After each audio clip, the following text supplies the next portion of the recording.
time is one half of Kentucky Villains. He is performing tonight at McAdoo's for the Does Sci-Fi album release party. I got IdolEyes representing the Kentucky Villains. He's with me right now. What's going on, man? What's up, brother? Thank you for having me on the show, man. I appreciate it. Hey, I'm out here on Nicholasville Road, man, trying to survive traffic right now, for real. It's typical weekend traffic I see. Yeah, it's vicious, man. It's vicious. I think everybody's drunk besides me. Well, hopefully you'll get there safe and sound. That's all that matters, man. And Absolutely. I appreciate your time. Let's go ahead and begin. How the Kentucky Villains got started? Man, long story, man. To break it down for you, basically, man, I've been rapping like spitting for ever. You know what I mean? Like 16, 18 years, man. I started in the park drinking 40s with some of my homeboys, man, and they would all sit down. One dude, T, would beatbox, and they go around, they just spit, man. They just freestyle, and I'd always sit back in the back, you know what I mean, not do anything, man. One day I was like, fuck it, man, it looks fun. So I just jumped in, and, you know, I was shitty, of course, and built from there, man. Decided to try to be serious with it here the last 3 years or so, man, just doing a ton of shows. Well, the first time I got a chance to see you guys perform was just a few weeks ago at the MUK show, an event that you helped put together. A lot of local talent from the Kentucky area came through, performed, and I had a good time. I enjoyed y'all performance. Shout out to MPP, to Cretan, to Chattelet Dundee, came all the way from Louisville. Shout out to Ed Money, and to too many people to name, but you know, shout out to everyone. It was an awesome show.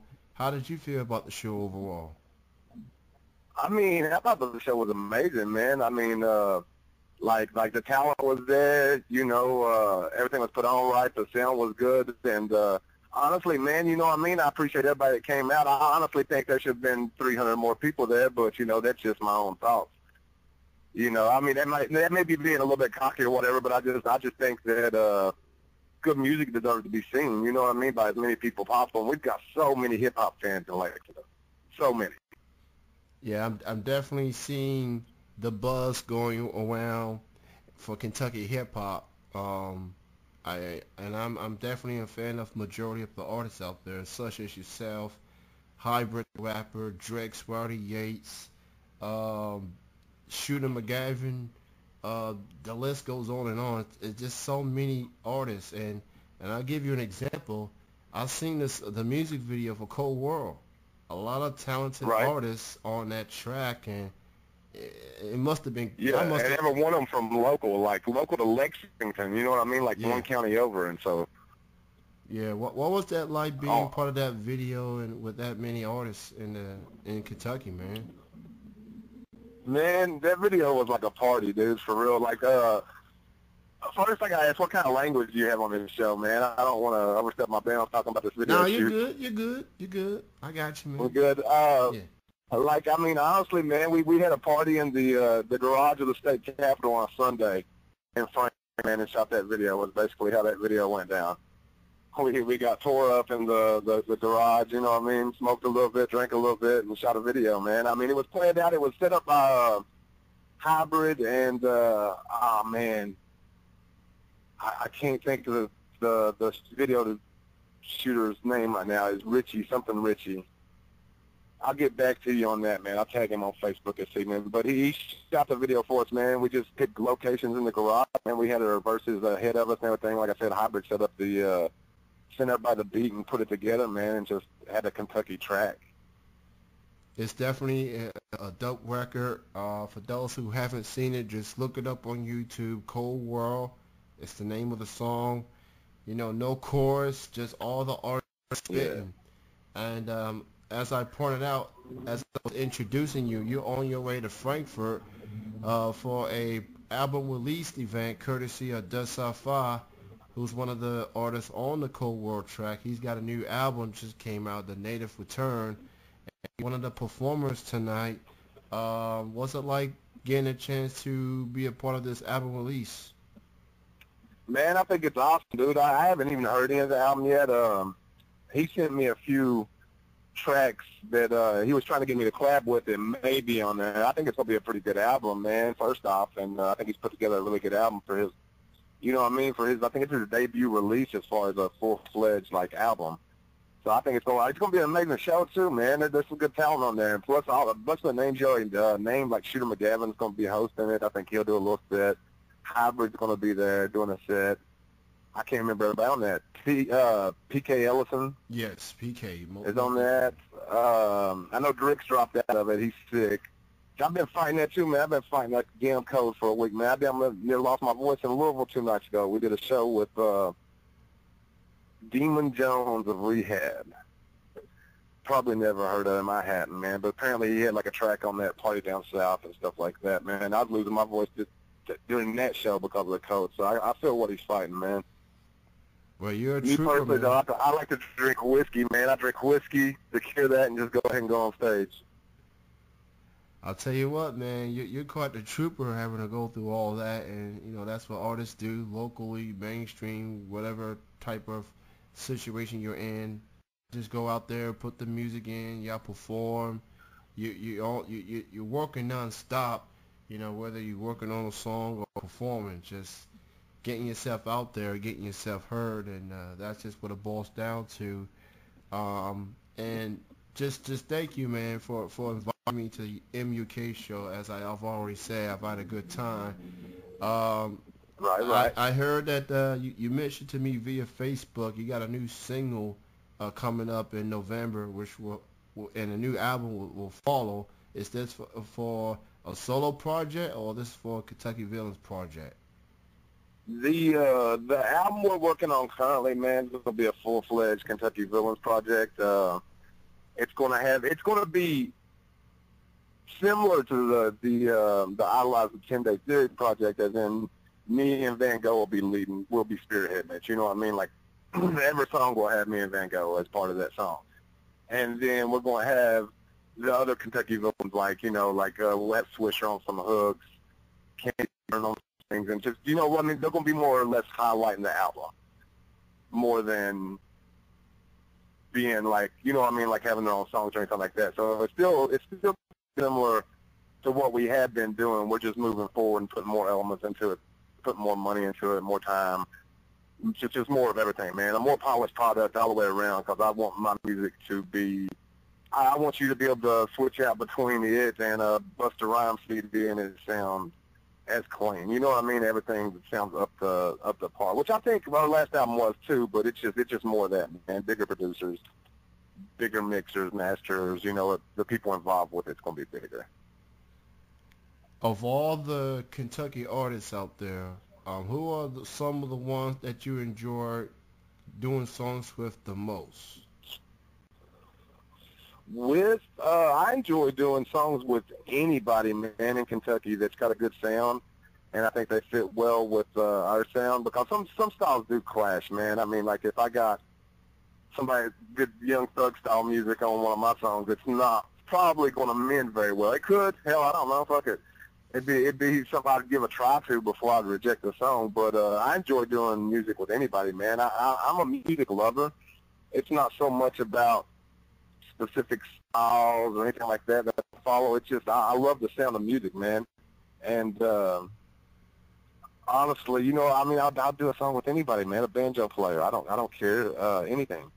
I just enjoy the sound of music, and if it sounds good together, man, whether you're humming or telling a story or whatever, man, it can be a great song, dude. So just I work with anybody, as long as it makes a good song. That's the important part, man.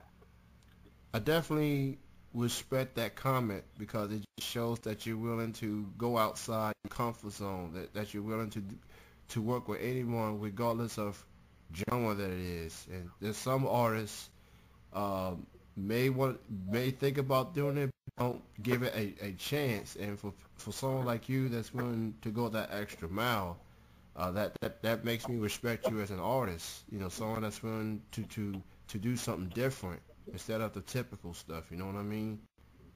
Yeah. Yeah, and that's the way I've been, man. And a lot of people, like, I get criticisms over my albums sometimes from people where they say that, like, I should stick with one style or one sound or one type of flow or something like that. And I'm like, well, but that's not just sitting back and creating music. You're doing that. You're trying to build an album that you think people like instead of just making music, man. Because, like, somebody that sits around their house and plays guitar, man, they're not playing the same sound every time they play it, man. They're, you know what I mean? They're simply making music, man. And the genres can mix and stuff as long as, you know, you're making music out of it. I totally agree with you, man. I totally agree with you. I got to tell this story. The last time we seen each other, it was at Comedies at Broadway. And we saw this comedian named April Macy. For those who don't know, she's redhead. She's known for her sexual humor. And what had happened was a certain individual, unfortunately, was quite the target for April, and his girlfriend was in attendance. I think she was at the restroom when it all went down. If you ever go to a comedy show, the comedians are gonna bust your chops. Hell, she bust my chops, and I wasn't even near the spot that he was. So what happened was, you know, just poking at him, just busting his chops, you know, and then the girlfriend gets back from the restroom, whatever, and then she keeps going. Next thing you know, this guy just flat out left his girlfriend. He left the building. He just went straight to the car, and I was like, damn, like.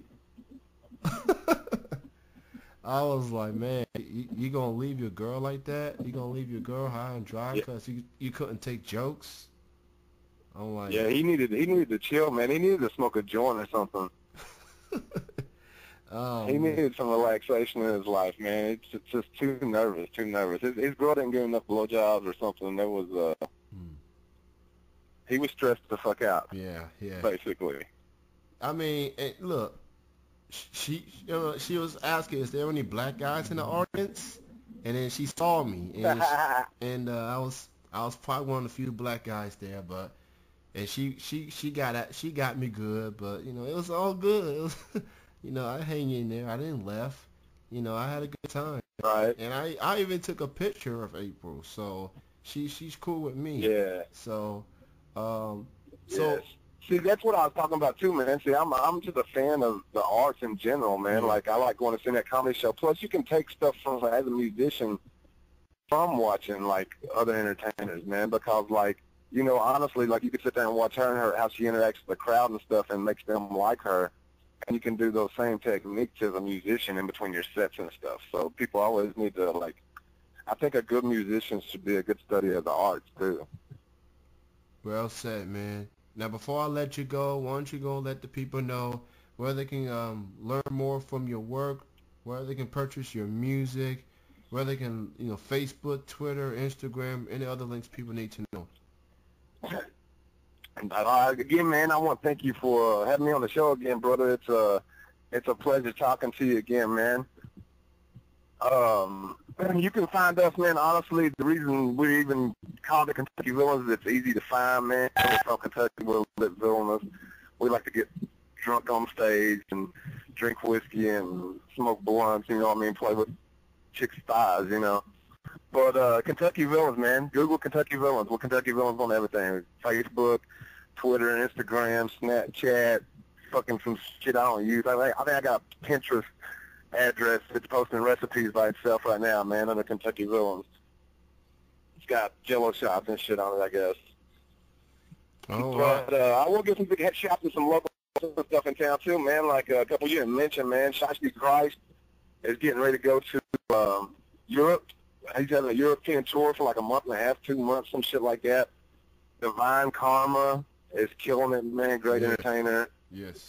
Shout out to my producer, Swisher, John Duke. I'm going to have a new producer. TFV is going to be producing some of my tracks for my next album, man. And just anybody wants to listen to us, man, Spotify, the 10-day series. 10-day series, what it's all about, man. All right, man. You can check out the Kentucky Villains at McAdoo's tonight. The show is actually getting started right now, and IdolEyes is on his way to Frankfurt right now. But thank you for your time, man. Continued success. And I guess we'll see each other some other time, man. Thank you for your time. Thank you, sir, man. I'll holler at you. All right, take it easy. All right, that was IdolEyes of the Kentucky Villains joining me here on Chilling with Jeffrey Kenny. See? And